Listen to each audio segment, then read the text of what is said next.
You're listening to an Anderson Entertainment production. This episode, we're doing a bit of land speculation in FAB Facts. We're off to Venice for the Randomiser. Red Alert! Chris Bentley, stand by to launch! That's all coming up in Pod 227 of the Gerry Anderson podcast. Very staccato.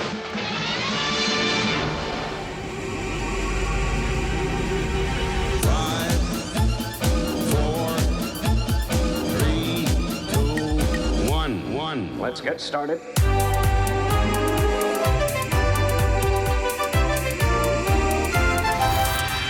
Let's go.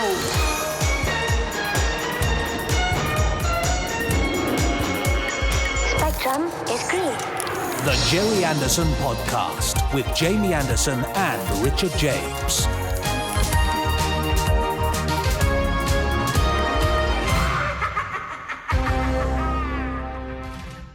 Hello. Hello. Gerry Anderson podcast. Me, Jamie Anderson, you, Richard James. Yep. Him also, Chris Dalek. Right, okay. Is that it? News, FAB Facts, Randomiser, emails, and stuff. Okay, great. I see what you're doing. You're trying to be even more brief than I was last week. Yeah, not very successfully, but I'm trying, and that's what counts. Yeah, okay. I mean, you've just about summed it up there. Yeah, basically, it's 90 minutes of Gerry Anderson stuff. We're here every week, and we keep doing it for some reason, and you keep listening for some also unknown reason, but thank you for doing it, Podsterons. Yeah, and if you're just listening now, you are a Podsteron officially because we're in your ears. That's right, and I have proof that people, even now, after 226 pods, are still joining us for the first time. And that proof is coming up a little later on. Oh, Yes, I can't wait for it. Proof that we have new listeners every week. It's incredible, isn't it? Well, thank you for joining us, whether you're old, new... They replace the old ones, yes. Yeah. The ones that give up. I think I can't bear any more of this. I think they call that churn, don't they? Listener churn. That does sound very official. Yeah. Yes. It does. Churn. Anyway, well, we've done all the intro stuff now. Have we? Is that it? Did you mention that we've got some emails and Facebook posts and YouTube comments and tweets from our Podsterons? That was the stuff thing. Did you mention that people could also subscribe to us on whichever platform they're listening to us on and leave us a review or rating, or even copy the link and put it on all their socials? No, I forgot to say that bit. Oh, well, you're not doing it properly then, are you? No. No. Sorry. Right. Sorry, Richard James. Sorry, Podsterons. Yes, that's okay. I feel like if you want a job doing, do it yourself, that's what I was saying. But it's fine, I'm going to make up for it with this week's FAB Fact. Oh, joy. Now, time for this week's FAB Facts. Well, as I promised, it's a FAB Fact. Well, it might be a FAB Fact. Basically, I've got a book here which is full to the brim of FAB Facts. Yes. And every week I flick through it, and Richard shouts FAB, which stops me flicking at a random location in the book, and then I read to you, dear Podsteron, the FAB Fact from that page. And it's up to you, really, to decide whether it is FAB or not. But either way, it will still be a fact. That's true. Are you ready for this week's FAB Fact? Born ready. Always. I love the way you always drop an octave when you say that. It's terrifying. I know, I don't know why. But anyway, let's do this thing. Here come the flicking of the pages. Off we go. Ooh. Fab! Oh, what sorry. Bit of a stumble, a thumb stumble. A thumble. Almost half of the entire book slipped under my thumb in one chunk. Wow, does that mean we've got to do it again, or are you happy to proceed? No, I'm very happy to proceed, so it's fine. Okay. In fact, because we're going somewhere rather exciting. Are we? What now? Yes, but only in the world of FAB Facts. Now, Richard, as you know, one of the key locations in the Anderson universe, after the Earth and the Moon, of course, was Mars. Yes. Sure.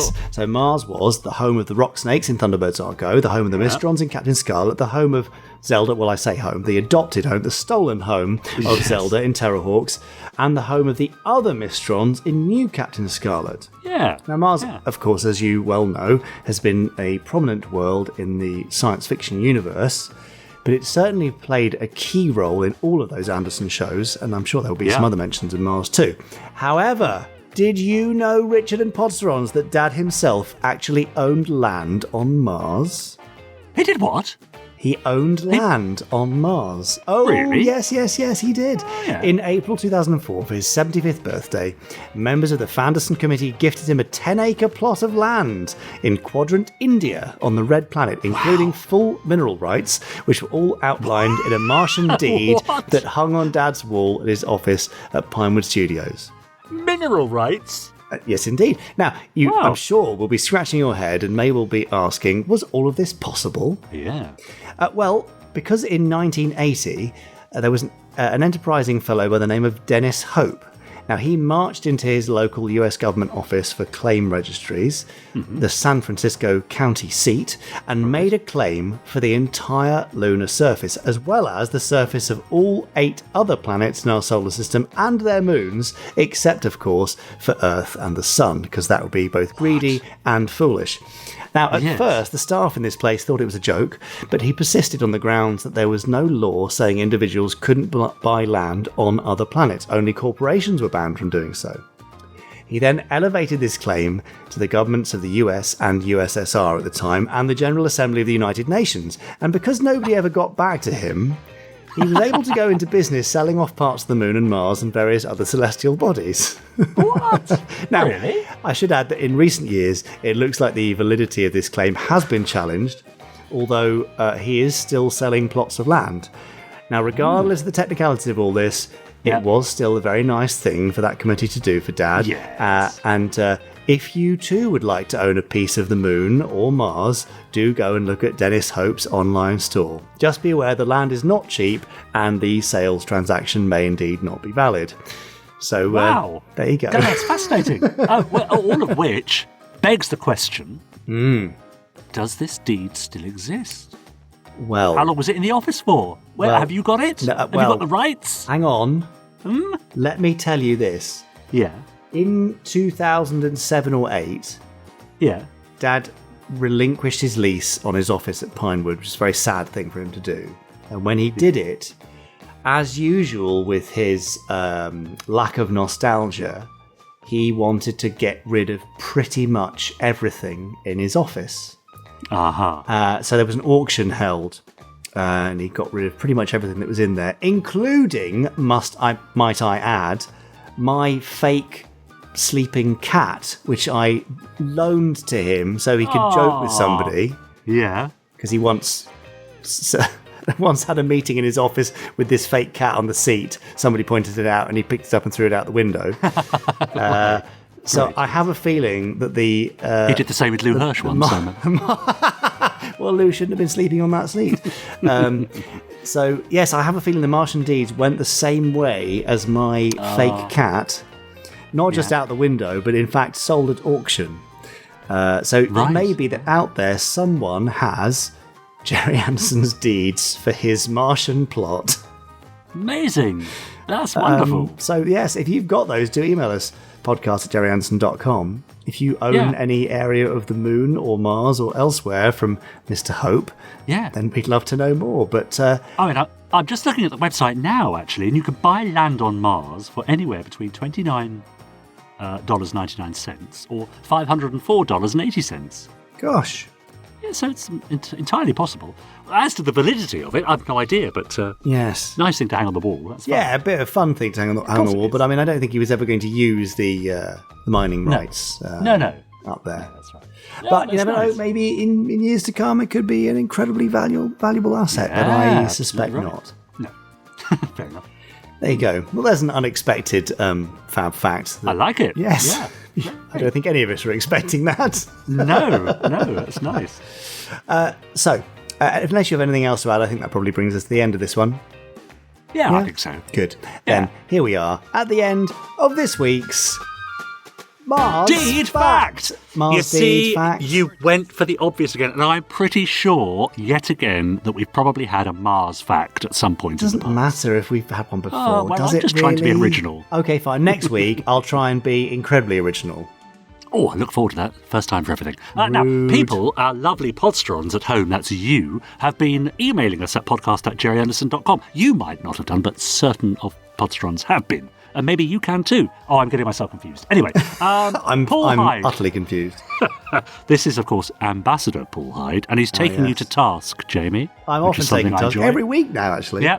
Hello, Rich and Jamie. Ambassador Paul Hyde from the Isle of Wight. I have a bone to pick with you while getting ready to listen to the Thunderbirds Day FAB live and searching Facebook. Oh yes, I could not find it, so I went on my PC and no, it was not there either. I eventually found it on YouTube, but I missed most of it, and I did not know that there was a special Fab Live at 5:30 either, so I missed that also. Anyway, Randomiser. I just listened to Thunderbirds versus the Hood. Well, what can I say? Brilliant! Both stories. The Brains is Dead was fantastic, and it had me on the edge of my seat. Very well done. I think you have redeemed yourself. Oh. Thank you, Ambassador Paul Hyde. Well, I'm very glad to have redeemed myself, Paul. Yes. Actually, I'll tell you what, we would love to know how we can make it easier for you all to find the lives. Yeah. Yes. Sometimes people do miss them, and we try our best to publicise them. We put them on Facebook, and we put them on YouTube, and mention them on the podcast, Periscope, Twitter, Twitch, all those different channels. And yet, some people still miss them. So, Paul, where would you like to see it? Where can we most easily kind of make you aware of these things? Do feel free to email in any Podsteron podcast at gerryanderson.com, and we'll do our best to better publicise these things. I mean, I'm happy to drive around in an open-top car with a loud hailer on the day of broadcast, letting everyone know. I'm not sure Paul will hear you from the Isle of Wight when we're in Slough. Fair enough. This is from Jonathan Westall, who says, "Greetings, Jamie, Richard, Chris, and Podsterons. Hoping you are all keeping well. I'm enjoying listening to the podcast every week." Are you? Yeah, Jonathan says, "I've recently listened to the new audios that were released on Thunderbirds Day, and I have to say that I absolutely enjoyed every minute of them. The great. TV21 audio annual was a great selection of stories from the original annuals, all brilliantly read by Nick Briggs and Wayne Forrester. Thunderbirds vs. the Hood was absolutely FAB, especially the episode Brains is Dead, which I found absolutely thrilling from start to finish. Great work from everyone involved in making these audiobooks. I look forward to hearing more stories, including the next Thunderbirds audio, Fire and Fury, in the not-too-distant future. My question is this: when are we going to get another series of the Space 1999 audio drama? I really enjoyed the previous releases and want to hear more. Keep up the good work. Cheers, from Jonathan Westall." Well, Jonathan, I'm very glad that you've enjoyed the Thunderbirds audios. The team did a fantastic job on those, I would say. Yes. Cast and crew alike. For Space 1999, I think there's more due next year, maybe? Oh, I mean, they're normally kind of one or two a year and kind of April, September. So one or both of those dates, I would guess. Lovely. Hope that helps. Mark has got in touch, to say, "Hi, Jamie, Richard and Chris. I thought you'd appreciate this picture, as I've just received my Space 1999 Breakaway Day 2022 Special Limited Edition T-shirt, and I've worn it out today to celebrate International Coffee Day. Oh, and Thunderbirds Day, which was yesterday for us. It's brilliant and very comfy. Oh, and I love the podcast artwork. FAB from Mark." Well, that sounds like a whole load of thumbs up to me.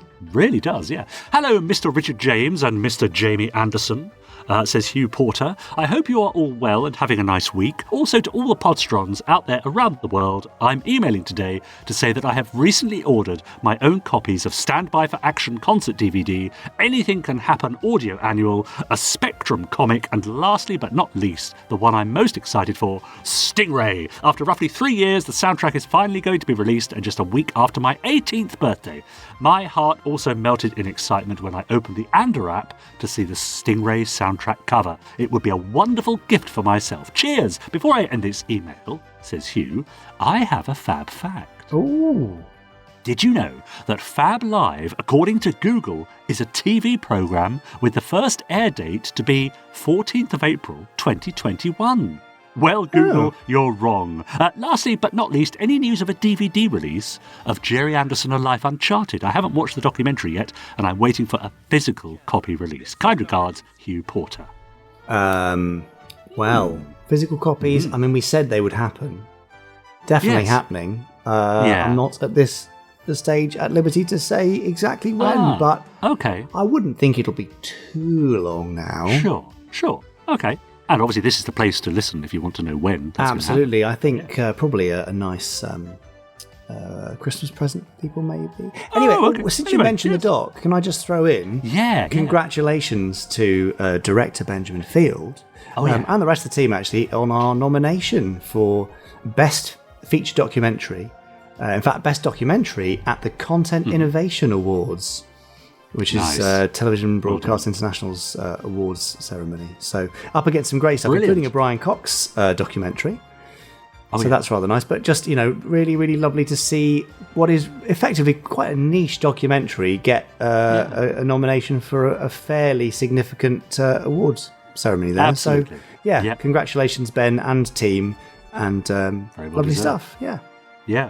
Mark and Kaz have got in touch to say, hi, Jamie, Richard and Chris. Compliments from us both on your new podcast artwork. Oh, thank we you very both much. think it's a very nice picture. Fun, bright, cheery, friendly. The team ready for adventure. FAB, SIG, Mark and Kaz. Oh, thanks, Mark and Kaz. Yeah, nice. friendly, bright and cheery is the tone that we aspire to and mostly fail to achieve. Yeah. Sure.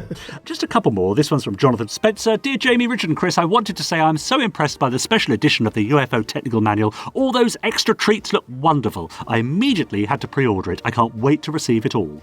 I was racking my brains as to what the extra features would be before they were announced, and the first thing that popped into my head was, will there be a purple wig included? It was a wild thought. I'm very happy with the ephemera that is included. Unexpected surprises. And just a quick thought. Do you think you'd ever sell purple wigs in the store? Maybe limited stock because of production costs? It would be so awesome. Anywho, I think I've waffled too much. Keep up the good work, chaps, and watch the skies. Jonathan Spencer. Incredibly niche. He's obviously got a thing for the purple wigs. Yeah, I mean, you can get them online generally. I mean, I bought one off of Amazon.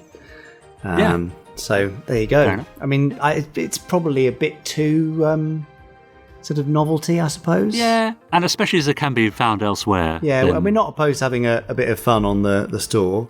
Yeah, but it's probably a bit too generic and a bit too novelty, I would say. Sure. And finally, Leah says, hello guys. If Officer Castle was a Spectrum officer, she would be Lavender Castle. Fun fact, I guess. SIG Leah. Nice. Thanks for that. Yes. That's good, isn't it? That would work. Captain Lavender Castle. I don't see why not. But they should have thought of that. It was the wrong way around, wasn't it? Lavender Castle came later, of course. Sorry. It was a bit, yes. But if you have any ideas about what other characters from other Gerry Anderson series would be if they were in Captain Scarlet and a member of Spectrum, let us know. Alongside everything else, your comments, reviews and thoughts at podcast@gerryanderson.com. Yes. I can't, off the top of my head, think of any. No, nor can I. Too much like hard work. Yeah, let's just move on. We'll let the Podsterons do that. Well done. Off you go, Podsterons. Good luck. Would you like a little bit of Gerry Anderson news? Yes, I would. Good, because there's a little bit of Gerry Anderson news just the other side of this little musical sting. Here we go.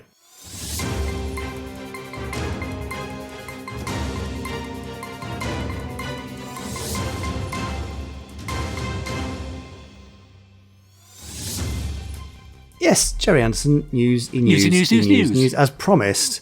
So, here we go. Oh, there's lots of stuff. So let's start with a very quick roundup of last week.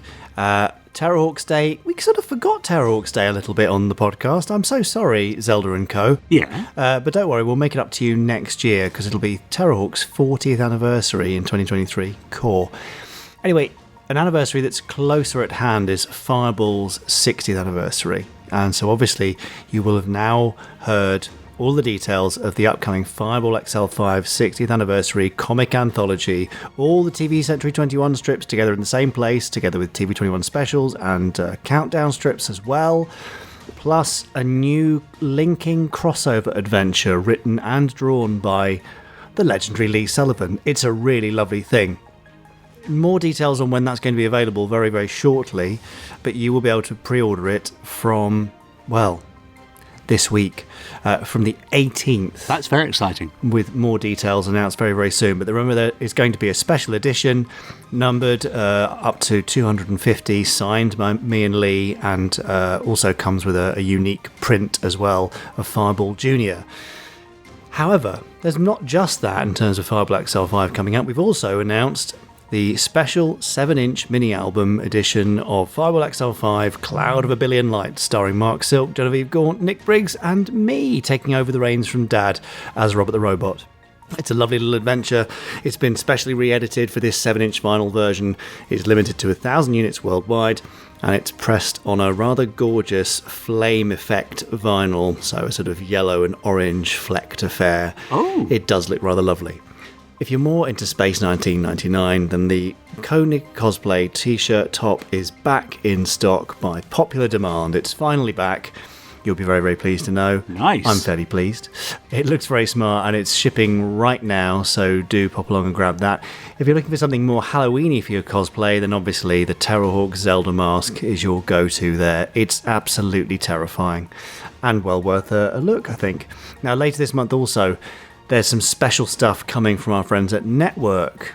Now, at the time of recording the news, I can't tell you about it because I'm not sure it's been announced yet, but if it has, isn't it great? If it hasn't, it will be great and you're going to enjoy it immensely. Fantastic. And finally, at the end of this week, we've got Thunderbirds Fire and Fury coming up for pre-order launch. That is the next two TV Century 21 comic adaptations for our full cast audio team. They sound fantastic. You may have seen the cover on the Thunderbirds Day FAB Live, but it's rather lovely, and I think you're going to enjoy it. Have you heard Thunderbirds vs. the Hood so far? We'd love to know your thoughts on that. Do email us podcast@gerryanderson.com. And we've got a couple of other extra treats coming up for you for Fireball's 60th anniversary on the 28th of October. Yeah, looking forward to it. Oof, goodness me. Oh, and finally, it's Jerome Willis's birthday this Sunday, the 23rd of October. So happy birthday in advance, Jerome. Richard's colleague there and a dear departed friend. So, yes, a nice thing to round off the week, celebrating the life and career of Jerome Captain Podley Willis. There we go. Right, that's the end of this one. There's no more now. Gerry Anderson News. That was the news! That was the news! Correct. Lovely news. It was the too. news, isn't it? Yes, I was right. It certainly was the news. We're always full of it. And the news. Now, what else have you got for us, Richard James? Tell me. Well, now, many of you will know that as well as being an integral part of this podcast, the Podsterons have their own Facebook group, facebook.com/groups/Podsterons, the Gerry Anderson Podcast Official Listeners Group. Search for it on Facebook, answer a few questions, we'll let you in and you can join in all the fun. For example, Gary Hodgkinson says, now he posted a rather interesting picture and says, is this the life-size supercar for use on ice? As mentioned in a previous podcast. If you go to the site that has the photo, it also has a picture of the label on the rear of the photo, which gives most of the info that Jamie gave out, but surprisingly, it's 36 foot long, and looking at the photo, the guy's wearing a Mike Mercury mask. That was it Robert, I would say Robert Gordon, is that right? I don't know. Who is the actor that... I think that's wrong. I but can't we remember mentioned now. an actor, didn't we? Yeah, but if he was wearing a mask, well, that might explain why he looked so much like Mike Mercury, I suppose. James Munro says, another fun podcast today. Interesting fact that the Anderson on Ice idea has a precedent. Maybe for Space Precinct on Ice, the cast are going undercover at the Space Ice Rink that they suspect is a front for illegal Lizard fights. And a great episode of the Randomiser too, one of the best episodes of Stingray, and a rare example, not just for Anderson shows, but for TV in general, of a let's do a comedy episode that is actually funny and not cringy. Yes. Great idea for a Space Precinct episode. That's fun. Well, you better get writing. Right. Scott Bickleki says, does Jamie know when the new Thunderbirds audiobook Fire and Fury will be available to pre-order? As I'm really desperate. I really enjoyed Thunderbirds vs. the Hood, and they were good. I hope that there will be more John Thaden adaptations too. I do know, but I can't tell you yet. Oh, well, what use is that? Well, I'm just being honest. Really? Yes, fair enough. Now, you remember I said earlier I was going to offer you proof that we are still getting listeners to the podcast, even on our 227th edition. Here's Jeff Cope. He says, greetings from the Pacific Northwest of the US. I listened to my first episode yesterday and I'm already a fan. Oh, thanks, Jeff. He goes on to say, I watched Space 1999 as a kid and was next introduced to Captain Scarlet and the Mysterons. Thunderbirds soon followed. I loved them back in the day, but interest waned as the programs faded out of the pop culture zeitgeist here in the States. But it was reawakened in a big way with the announcement by Big Chief Studios of the Gerry Anderson collection of 3.75-inch figures. Now, I find myself tumbling down a Gerry Anderson rabbit hole and loving it. I've just discovered Space 1999 is streaming on Peacock, and I've been watching the series for the first time in 40 years. Ah, lovely. Isn't that amazing? It is brilliant. I love the way people find about the shows again, or remind themselves, or just stumble across things. It's That's right. rather marvellous in a very noisy world to find those things. Yeah, that's right. And the great thing is, for the likes of us and for the Podsterons and fans of all this stuff, these shows are a constant in our lives. But imagine coming back to Space 1999, for example, after 40 years. Sweet, isn't it? I like that. Yeah. Well, we'd love to know, Jeff, what surprised you most going back to it? What things you'd forgotten that made you smile? Yeah. And finally, Hannah says, I've just been looking at Jack Knoll's review of Stingray Rapture of the Deep from Security Hazard. Oh, yes, you can find that online. She says, I thought that it's quite a shame that some of the outfits were never seen again, especially Troy's. It was so beautifully designed. I'm sure that some outfits did make a few returns, but were worn by another character. However, I don't think I've seen any background characters wear this particular costume anywhere at all. It's quite a pity. What do you think? Now, we've discussed before, haven't we, Jamie, about puppets appearing in other guises throughout the series. I guess they made use of costumes too, where they could. Yeah, I mean, a lot of recycling was done wherever possible, but then equally, a lot of them were quite unique designs, I suppose, and so it makes it harder to reuse them. I wonder what percentage of the costumes ended up being just tossed, really. How many of them ended up in landfill, or how many were, dyed, colour changed, or recut, whatever. I'm sure somebody will do an encyclopedic effort to of course they will. Search Chris for Dale. I don't know. Is Chris big on the costumes? Well, we'll ask him. I'll ask him after he's done his randomizer later. Yeah. Don't disturb him just yet. But that's all for now. Now, a little later on, I'll be heading on over to our YouTube channel and reading some comments there, including Jamie, and you'll be very interested to hear this. We'll be finding out exactly how far Bovril has travelled. Well, that's probably the most crucial thing we will have discussed in the last 20 or so pods, so thank goodness for that. Stay tuned for that. Okay, well, to tide me over, I suppose the only thing that we can really do is turn to this week's guest.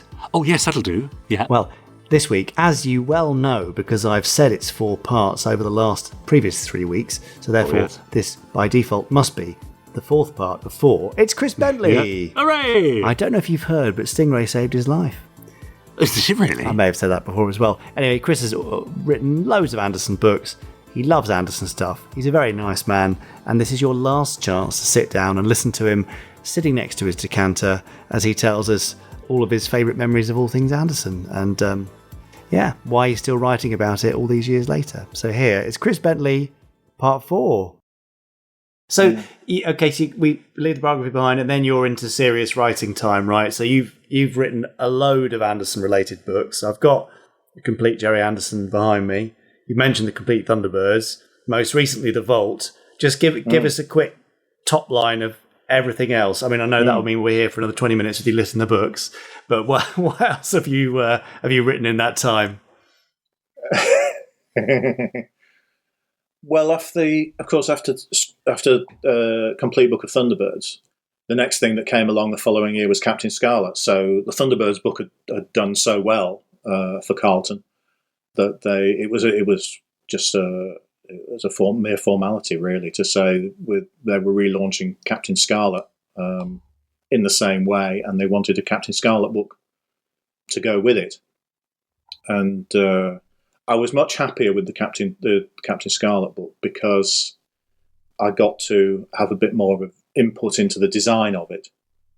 I mean, design for print was the job I was doing at the time, and I wasn't very happy at all, really, with Complete Book of Thunderbirds and the way that ended up looking. So, Complete Book of Captain Scarlet, I think, was a much better book. I was more confident with that, and I had a bit longer to write it. So then, on the back of that, I got involved with a publishing company called Reynolds and Hearn, and they asked me to do the complete Gerry Anderson episode guidebook, the complete book of UFO, the UFO technical manual, and I also wrote a book about location photography in the Avengers, the nice 60s British series.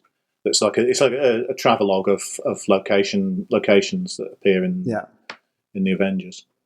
and they all seem to do very well. They all sold out very quickly, but largely that's because the print runs. Oh, we don't talk about that, Chris. Come on, they sold out. I'm just trying to think.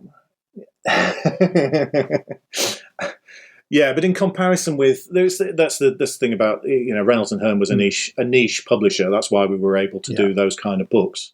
Carlton wouldn't have even dreamed of trying to do those books, because they wouldn't have the confidence, even in a property like UFO, to think that so many thousand people would actually want to buy a book about that series, particularly when it wasn't on the television at the time. So, I think the complete book of UFO, we did 2 or 3 editions of. Complete Gerry Anderson episode guide, we've done 3 or 4 editions of, updated all the time. I think the final edition was the one that has all of New Captain Scarlet in it. That was when it was finally finished. Yes, shall we say? And then after Reynolds and Hearn folded, one of the directors, Marcus Hearn, set up Signum Books and sort of like picked up the ball, and we did 4 volumes of Century 21 TV Century 21 comic strips, and a full colour edition of Complete Book of UFO, Captain Scarlet, The Vault, and then the most recent one, Space 1999, The Vault. So, yes, kept me quite busy. Clearly, one way or another. I'm not going to go into depth on the process of doing something like The Vault, but I know a lot of people. We've sold out The Vault. We can't get any more Space 1999. So it's been very, very popular. After all this time, bearing in mind we're nearly 50 years on from the first series being produced. And I'm playing devil's advocate here because we know that people love the book and they still want it, and that's amazing. But how can it possibly be that we can still mine, or you can still mine for information that creates something that, nearly 5 decades later, people are still attracted to? They still want to know what new stuff are we telling them? What are we bringing together that keeps people hooked? That was the challenge with the Space 1999 book. Yeah, that was from the off. That was okay. It's nearly 50 years since the program started being made, and so much research has already been done. There are some fantastic websites on the internet. I could name check the Catacombs website, for instance, which is an enormous resource of research on Space 1999, and you look at that website and think, how can there possibly be anything new? What's the point in doing a book about the show when all this stuff is already there? So that was the challenge of it. What can we do? What is there to say? And that was what I set myself with the book. Really, was to try and find new material. I took as a starting point the idea that anybody picking up this book really had probably been watching Space 1999 for a very long time and didn't need to be told what the content of the episodes was, what they were about. So I kind of bypassed that, really. We on the episode spreads, they're not really episode guides as such. They're more companions, because the idea is that there's a little brief sort of introduction to remind you what's in this episode, but the pictures really do the rest. So then, for the content of actually writing about an individual episode, I wanted to make it sort of integral to the book, not something that people should bypass. That it tells we tell the story of the making of the show through the individual episodes, progressing through in the order in which they were made, and talking about the various production difficulties along the way, and how the main set of Main Mission was changed after 4 episodes, because it was slowing production down, trying to get a dolly up and down the steps all the time, so they took the steps out. Just little things like that streamlined the production, and you don't necessarily notice those things when you're watching them in a muddled up order. if you are eagle-eyed to notice that the steps keep appearing and disappearing, well, you've got a good eye, because a lot of people have never noticed things like that. So it's sort of trying to find something, things in those within the context of each episode that people perhaps didn't know before. Really taking a deep dive into trivia in a lot of cases, picking up on things like earlier uses of the sound effects in 60s science fiction movies, and reappearances of props that have just been used in Doctor Who, suddenly turning up in Space 1999 and then going back to Doctor Who. Or have you ever noticed things like, have you ever noticed this little pink Perspex mobile that's sitting on Leo McKern's dining table in the Infernal Machine, and that was just in Doctor Who and also a couple of horror movies just before it, and so trying to sort of look outside the box of the series and give it context in production terms, and that was the challenge of it, that trying to find those things for every episode that people probably wouldn't have noticed before or didn't know about. And it surprised me, actually, that we could find those things. Clearly, you found quite a lot, and it's made people extremely happy, Chris. You've got a lot of very happy punters out there who are enjoying their copy of the Vault, and a lot of annoyed punters who weren't able to get a copy from us, but I think you can still get them on Amazon, as far as I know, and probably from Forbidden Planet or Titan. So yes. Highly recommended by us and by readers alike. Is there any further Vault mining ahead? Is there an Anderson show specifically that you'd like to do a Vault of, or are we out of ones that are sufficiently interesting? Oh, there's more. Okay, yes. Go on, Chris. What would you like to do? Oh yeah. I mean, what would I like to do? I think there's the makings of a very spectacular Space Precinct Vault book. Simply because we were fortunate enough, obviously, to be allowed to take part in the filming of Space Precinct at the time it was being made. Your father very, very kindly made arrangements for myself and the late Ralph Titterton to visit the set on a frequent basis, so we could talk to the cast and crew, get a real insight into the making of a television program. I mean, it was an absolute eye-opener for me, how a lot of those processes work, and also in large part how boring the whole thing is if you're not actually involved in doing something. Yep, incredibly boring. But it's exceptionally boring, and I think it was one. I remember one morning I spent a week on the set watching an episode called Time to Kill being made, which I'm quite delighted that I got to see that one being made, because it is one of the best episodes of the series, and I spent the morning sitting on the upper level of the precinct house one day with my feet dangling over the edge, watching the filming down below and the preparation for a stunt scene where Captain Podley falls from the balcony and crashes into the desk. Yeah, because it was brilliant. There that day? Ah, well, yes. So you'll remember, of course, it was brilliant, and it wasn't. No. Of course, it wasn't Jerome Willis. It was a very talented, very talented stuntman wearing Podley's head, and they had to do it over and over again, and resetting the set every time, because when he crashed down onto the table, the table had to smash, and if it wasn't quite right, they had to do it again. And while they were resetting, I just nodded off on the balcony, because it was waiting for it to happen. It was so boring. But yeah, and then the sudden frenzy of excitement and action when the stunt actually happens, and that was. And the fact that it's an hour's setup. Yeah, it's an hour's setup for a 3-second shot of him falling off not even 3 seconds probably. The amount of work per right. on-screen second in terms of man hours is insane on those things. But yeah, that's one of my very kind of most excited, happy memories of hanging around Pinewood.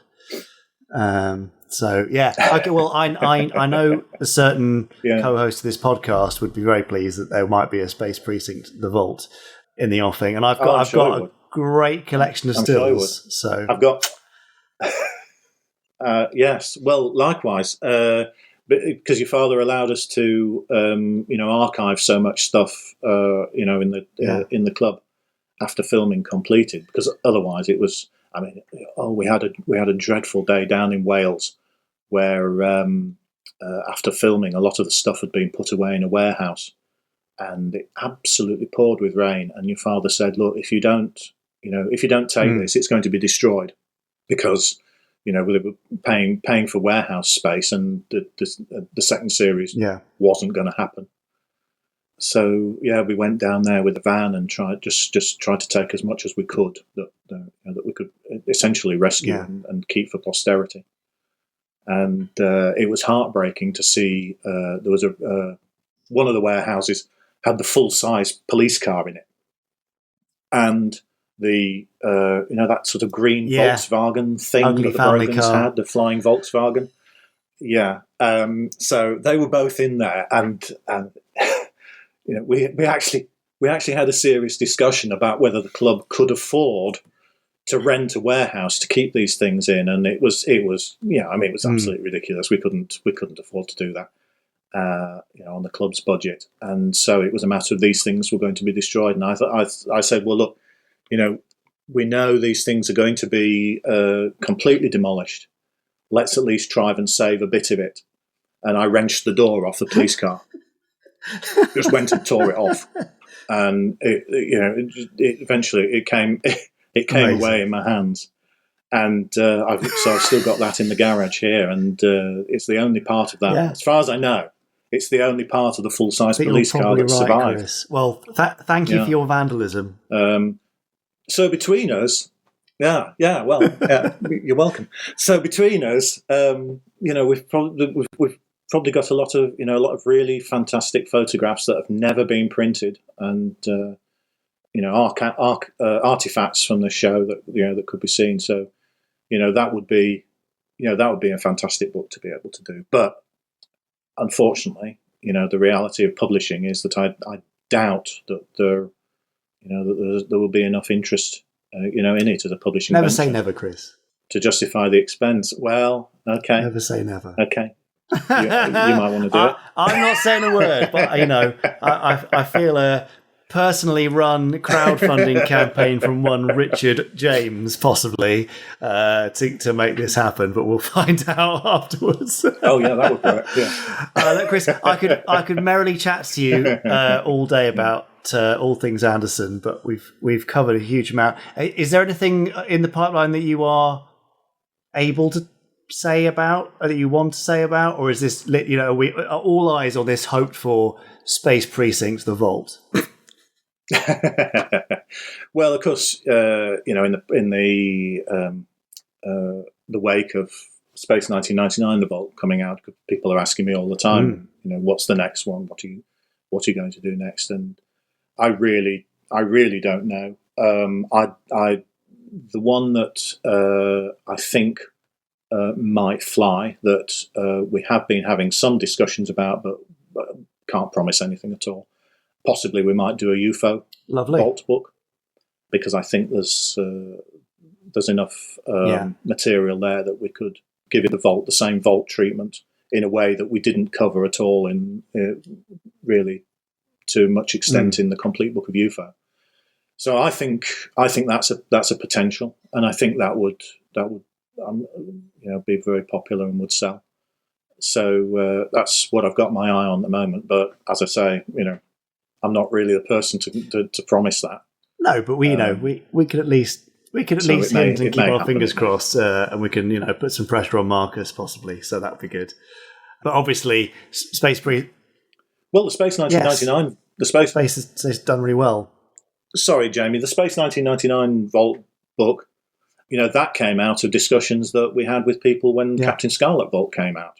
that people were saying exactly the same thing. What are you going to do next? And we said as a Fanderson convention where we launched the book, and we said to people, what book would you like to see next? And the majority of them said Space 1999: The Vault. So that happened because of that. So if enough people would like to say they want to see UFO: The Vault or even Space Precinct: The Vault, an indication of interest, to the publishers. Absolutely does. So it really does. If you're thinking of either of those, email us, podcast@gerryanderson.com, and I will pass them on to the publishers, to Marcus. And also I'll pass them on to you, Chris, so you can see just how much love there is out there for Space Precinct. Brilliant, Chris. And is there anywhere on social media where people can follow you, find out about you, or are you avoiding things like that these days? No, I don't have any social media presence at all. I briefly had a Facebook page by accident. I didn't really understand what was happening, but I suddenly ended up with a Facebook page, and then 2 days later they sent me a message saying that my account was suspended because it didn't meet their guidelines, requirements. Okay. Standards. Wow. Didn't meet their standards. Yeah. Well, yeah. I don't know. I mean, I don't know why they thought that, because there was nothing on it. Chris. I hadn't even worked out how to put my own photograph there. So maybe that was it. Okay. So I sort of briefly had this Facebook page, and then it disappeared. We're extremely lucky to have you on a podcast, Chris, as a social media maverick who gets banned from these platforms. This is the only way to hear from you.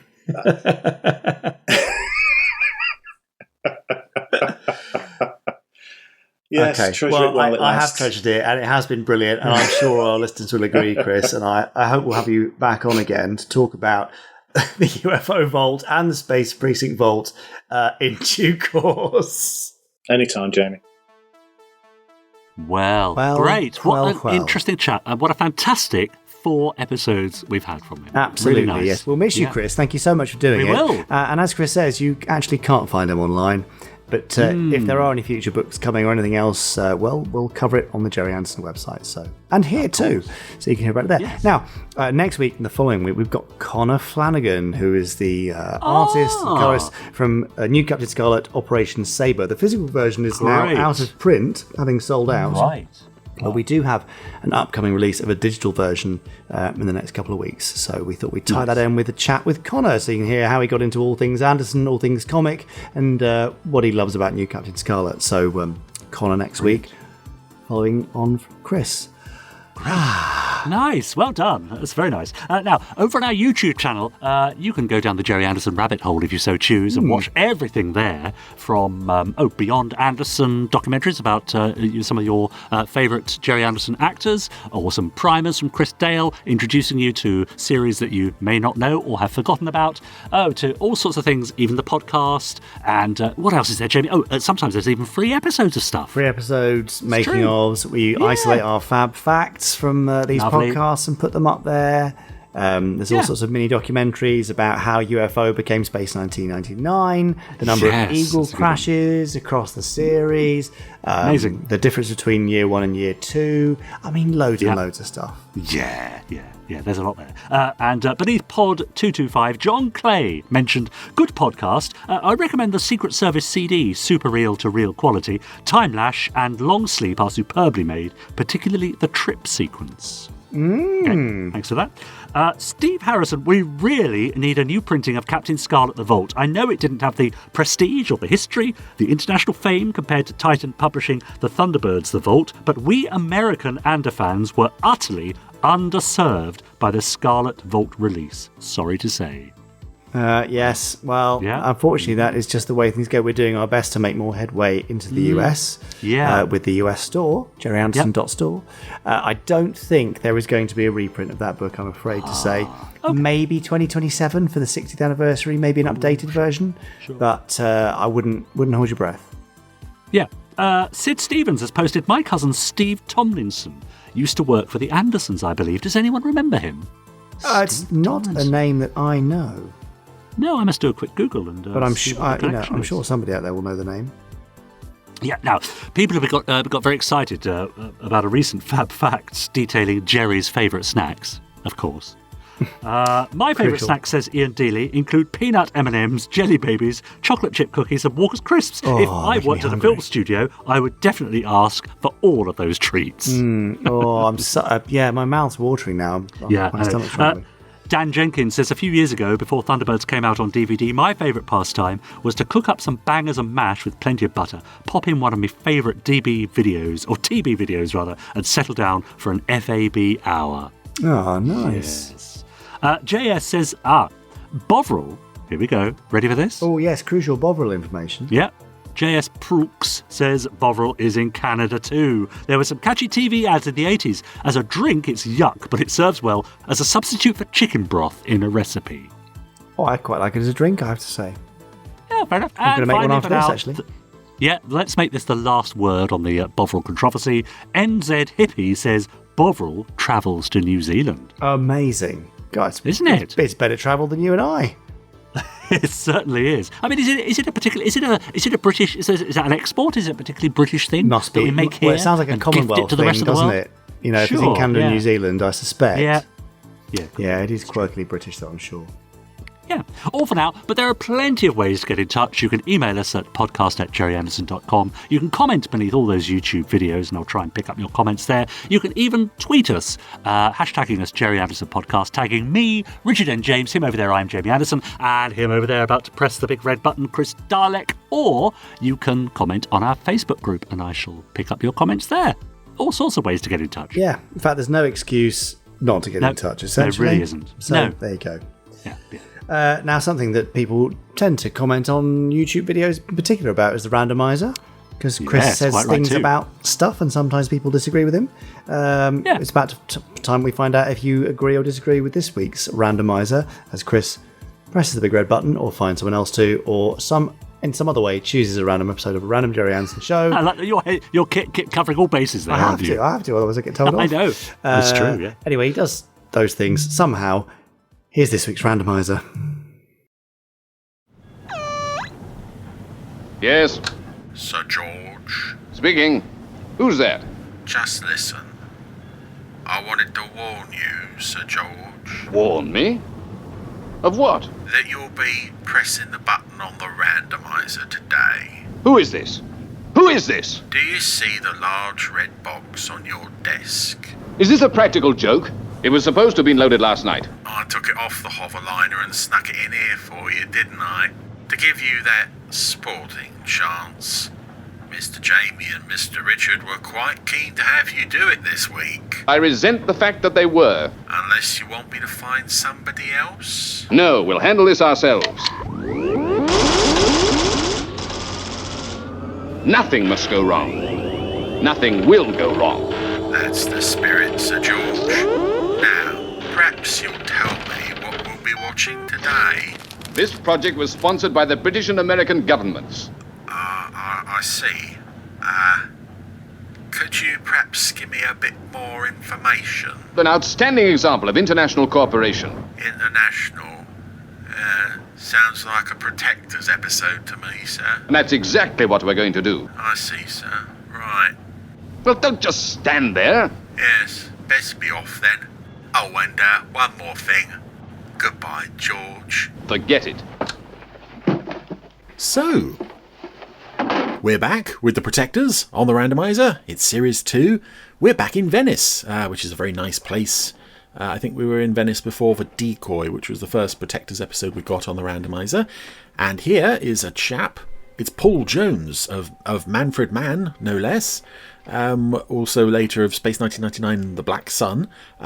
He's filling a suitcase full of stuff from a Venice apartment. And where's he going to take that? Well, it's just going to take it to the bridge over a canal. And if we make sure no one's watching. Well, there's that lady over there. She's watching. As he chucks it into the water. And there it was. Gone. Mystery. Goodbye, George. So after a brief but I think somewhat effective teaser, we're off to New York. Get our title, Goodbye George, and written by Brian Clements, directed by Michael Lindsay Hogg, who is a name I vaguely recognised. I looked him up, and he's done a lot. He is Sir Michael Lindsay Hogg, in fact.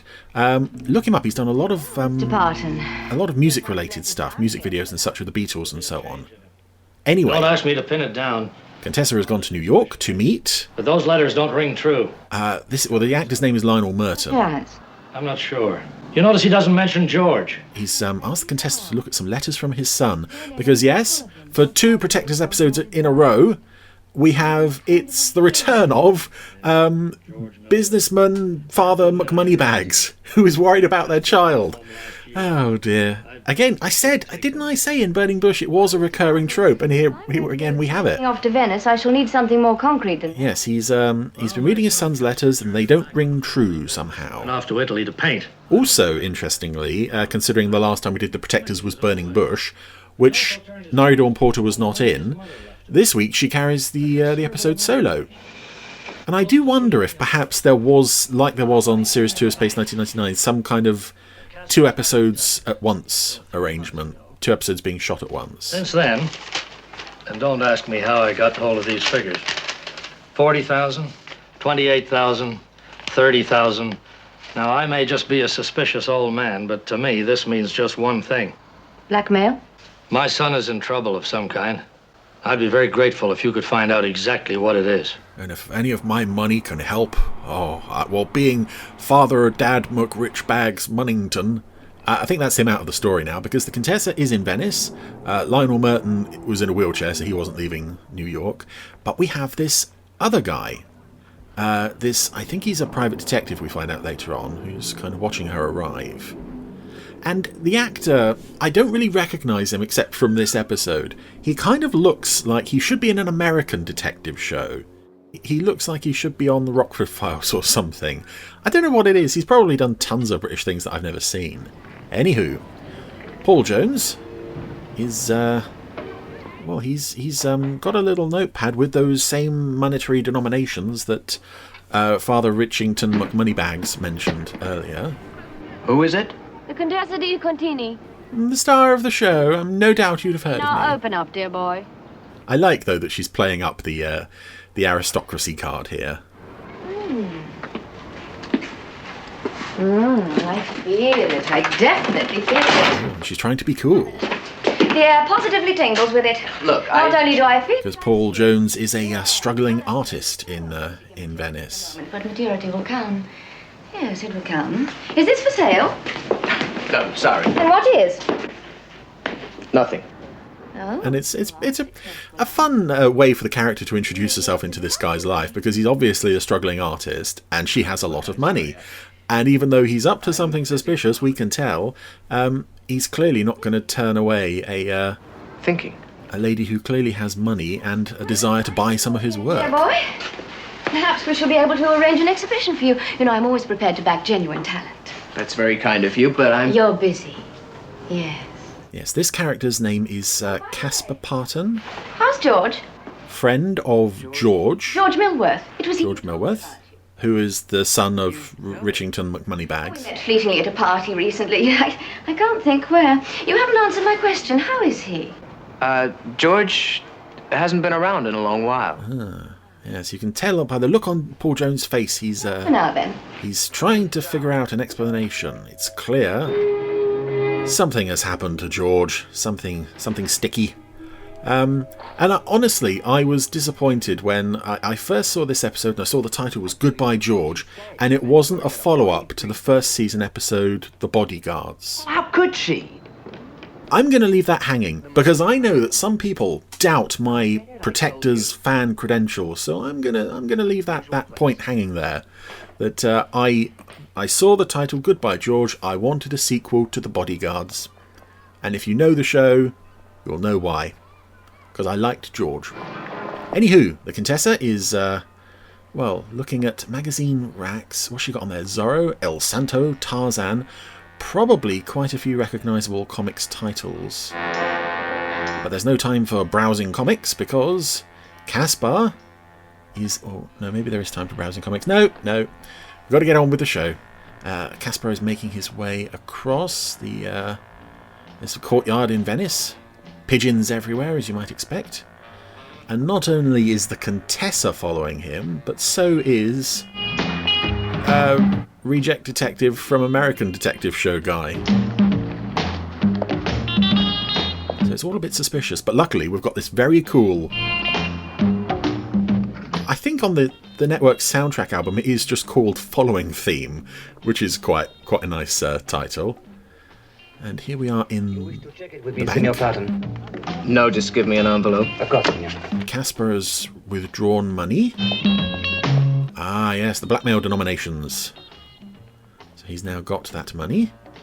And the Contessa is now following him. But again, this reject from Harry-O is still on her trail. And Venice does look lovely as well. It's a really nice day in Venice as well, by the look of it. And this is one of the reasons I'd love to see the Protectors get a full HD remaster, because some of the location stuff is just gorgeous. Nairi Dawn Porter has made some friends with the pigeons. She's got some bird food and they've immediately swamped her. And she's noticed that Caspar is handing that money over to a young lady played by another returning face. This is Geraldine Moffat, who was previously in UFO, The Cat with 10 Lives. Nairi Dawn Porter is just about buried in pigeons at this point. So it's all go. There's if you're a private detective, who do you follow at this point? Do you follow the girl who's got the money, or do you follow Caspar? Well, Contessa's sticking with the girl.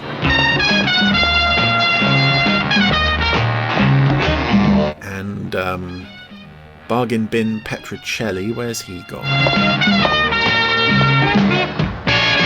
Oh, he followed her too.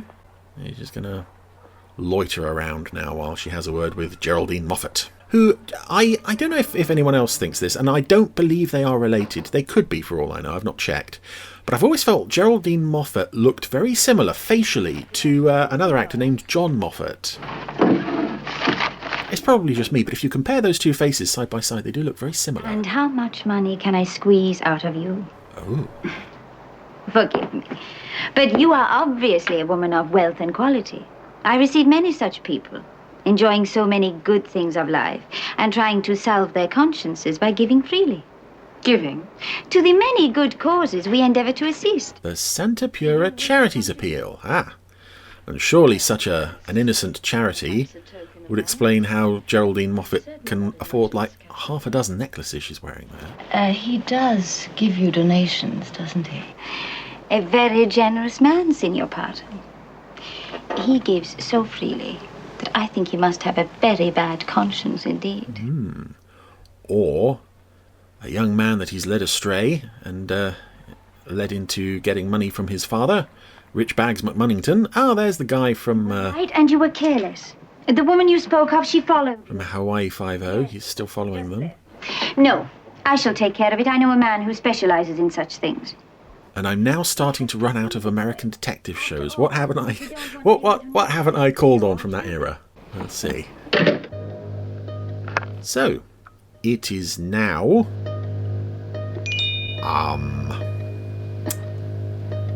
Well, it's opening a door and walking into it stealthily, only pointing the camera at the guy's shoes. Okay, it's nighttime. The Contessa is back in her apartment. Someone has let themselves into her apartment.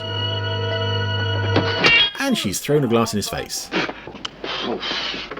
Oh, there he is. The reject from Starsky and Hutch. Take an automatic to bed. These are emancipated times. Back up. Oh, I like you. You've got style. Take that. I really like the Contessa, actually, in this episode. But first. She's such a strong presence in this episode, again, being the only regular character. It's almost like we're watching a different show. Small detective agency. Oh, I have got credentials. With your left hand, if you don't mind. Ooh. And Nairi Dawn Porter is properly tough with this gun. Check the ID. Well, why on earth didn't you just knock? He's a card-carrying member of the 1970s TV Detectives Club. It's figured on searching your luggage to find out who you are. Why? I'm working for an insurance agency. We're looking for George Millworth. Oh, there's that name again. The thief? He forged some securities covered by my clients. Well, I've been following you ever since you contacted Casper Parton. That doesn't sound like George. We used to knock around together. We were led to believe George was quite an upstanding young man. What's going on here? Millworth just dropped off the world a few months ago. Nobody's seen him since. Tell me about Millworth. Well, he's got a bad record. Forgery, con tricks, blackmail, larceny. Blackmail. Yeah, that doesn't sound like George at all. It could. Help yourself.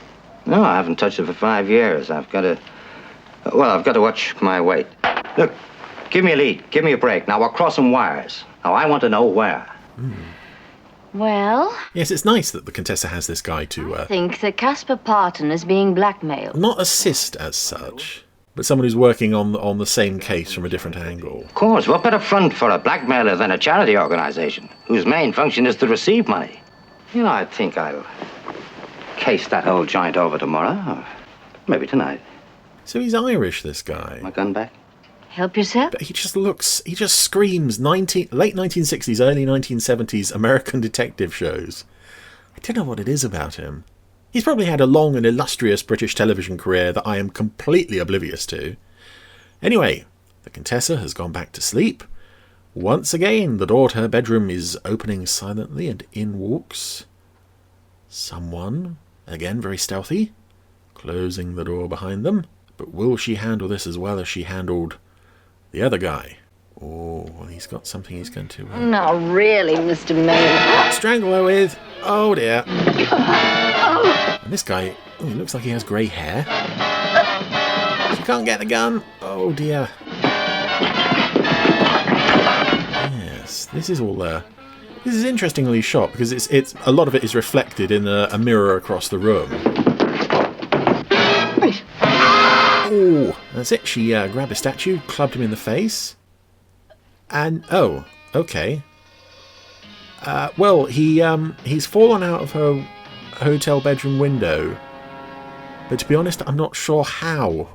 The fall seems to have happened completely off screen. He got edited to his death there. I think that guy, whoever he was. Speaking of whoever he was, this guy, our American detective friend, is investigating the charitable charity place. And he seems to have a key for every occasion he's managed to let himself in. Oh, that's a screwdriver. We have identified the man, Contessa. Oh, yay! I recognize him immediately. Here he is, this guy. His name is Arnold Diamond. He was a French policeman. He was in a lot of ITC shows, but he was a French policeman in about half a dozen episodes of The Saint. His name was Colonel Latignon.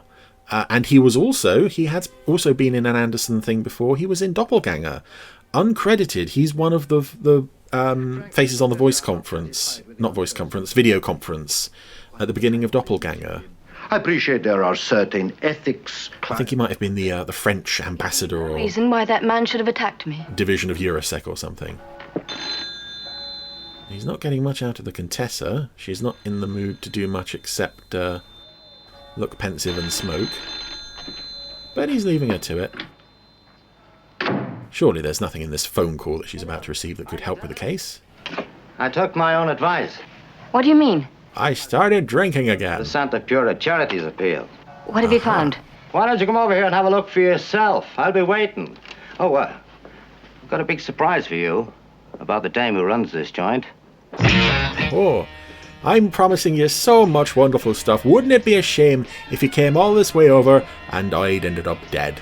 But that's not going to happen. So you come on over, take your sweet time. I'll be here no matter what. And a very, very nice taxi ride across the river. Again, Venice just looks so lovely. And the Contessa has arrived at the charity place, which is run out of a really crummy building by the look of it. But inside she finds the door still unlocked. The room has been ransacked. It looks like a lot of files and valuables have been cleared away. Sia, è qualche cosa di grave, venite subito qui, fermate, venite subito qui. And the river police are being called over by some guys on the shore. What have they found? Well, I suspect... Body. Oh no, not American detective guy. Ah. With a bottle next to him. Oh, and he's very dead. And very wet. He's clearly been dumped in the canal. Framed to make it look like he drank himself to death. Contessa di Contina? Yes? You were me? Oh, no, you're the Contessa di Contini. Barney Mailer. Yes. Where can I find him? In the mortuary. They pulled him out of the canal an hour ago. Accident. He got drunk, fell out of his boat, got drowned. Drunk? But he didn't drink. You think I don't know that? Oh. Now, what's your interest in this? What do you know about Barney? Robert Rietti is telling her off. Right, so the police were listening in. Everyone's a bit suspicious of this suspicious death, as well they might be, which is a bit suspicious. But the Contessa is still going to try and solve this on her own, and the best way to do that is to go back and see Paul Jones, a.k.a. Caspar Parton, a.k.a. nobody else. It is a great deal, senor. Oh, but Caspar's out. He's out at the bank getting himself more money. Not to it for long. Oh. So, I suspect that Caspar might be passing all this money from the blackmail to Geraldine Moffat, and then they're going to make off together when they've got enough money. But what's this? The Contessa has found in the fireplace, which she was clued into because it seemed to have been still warm, a recently burnt page of something. Ooh, that looks like a passport of some kind to me. Passport of George Millworth, a.k.a. Missing Friend Guy. But, is all as it seems? I don't think it is, you know. This is all a bit too pat for me. Hello, Caspar. What is this? Breaking into my studio. I told you I have nothing for sale. I won't pretend to be buying paintings anymore, Caspar. But you mustn't pretend either. George Millworth. He is dead, isn't he? Yes. And no. Yes. And I killed him. Oh, no. You better tell me about it. Tell you I'd be glad to. I've been carrying it around like a mountain on my back for months now. I want to tell you. Tell someone. And I like that Paul Jones is playing genuine nice guy here. George was a thief. Did you know that? He's quite believable. He and Maria set up that charity place for one purpose. Which is all to the scene's advantage, of course. We became friends, George and me, and then later Maria. That was the plan, you see. The old badger game with me in the middle. Sure, I fell for Maria. And then when I found out she was his wife. What? Well, you didn't know that? Sure. That's a twist. Mrs. Millworth. A great team. So that was the big surprise Barney had for me. Oh, nothing. Go on. Barney. What's his name, Barney? I didn't catch his name. I waffled all over the detective guy's name. George. Right here. I hit him. He fell. He hit his head. There. Didn't get up anymore. Oh, well. Then it wasn't murder. Look, I killed him. Yes, but accidentally. You didn't mean it. No. Because all great detective shows end with accidental death. That's just as interesting as real death, which again makes you think, oh, maybe all is not as it appears here. She found out what I did. I'm spoiling it because I'm really keen to get to the twist. I like the twist. Final payoff. And also, once the twist comes, I realise I don't have much time left to talk about it. It's a very quick, sudden twist at the end here. She's coming here? Any moment. To collect. Oh, that's her. No. This is my party. I've beat a mouse long enough. Oh, Caspar's helped himself to the Contessa's gun. He's going to put everything right now. He's going to pull the gun on... What's going on? We were just talking. I had to keep it talking. On the Contessa. Funnily enough, it was the truth I told. Because she's rumbled them. Except for two tiny details. It wasn't an accident, my killing George. And I didn't kill George. Oh, here it comes. I killed Caspar. Right. See, I'm George. Or I was. I'm Caspar Parton now. George is a very naughty boy. You get the airline tickets? Yes. And now they're skipping the country. And interestingly, that line, I'm Caspar Parton now. There was a version of this episode, and it's the version that I first saw, played on Granada Plus. That was where I first saw the show.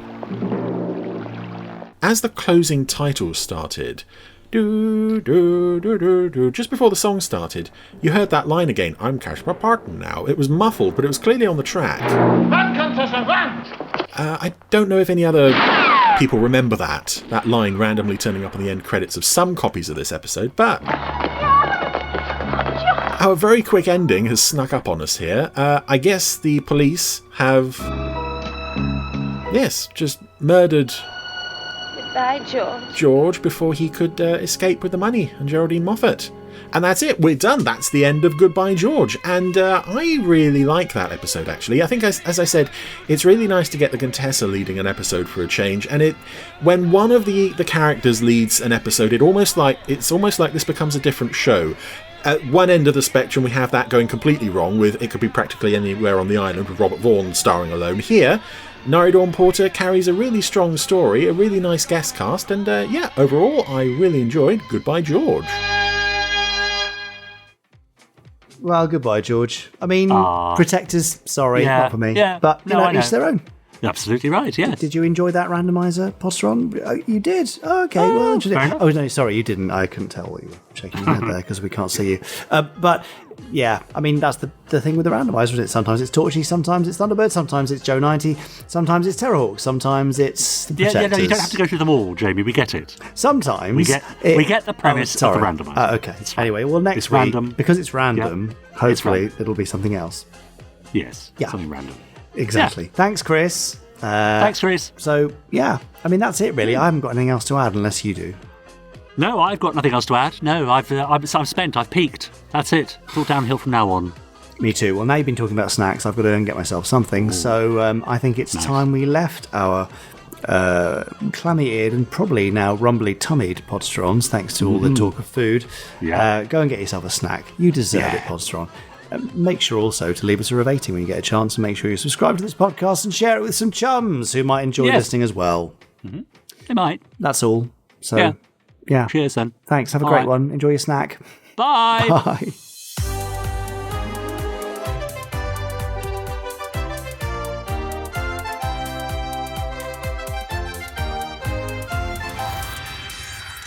Stage 1 complete. Let's go.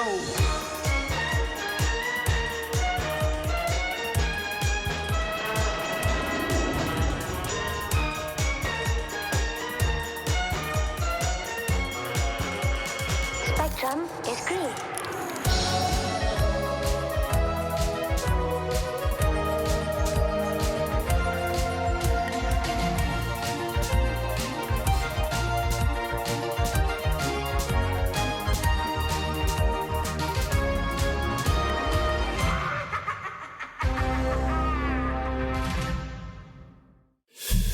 Ooh, I'm just trying to work out what to have. Well, where do you stand on a battered sausage?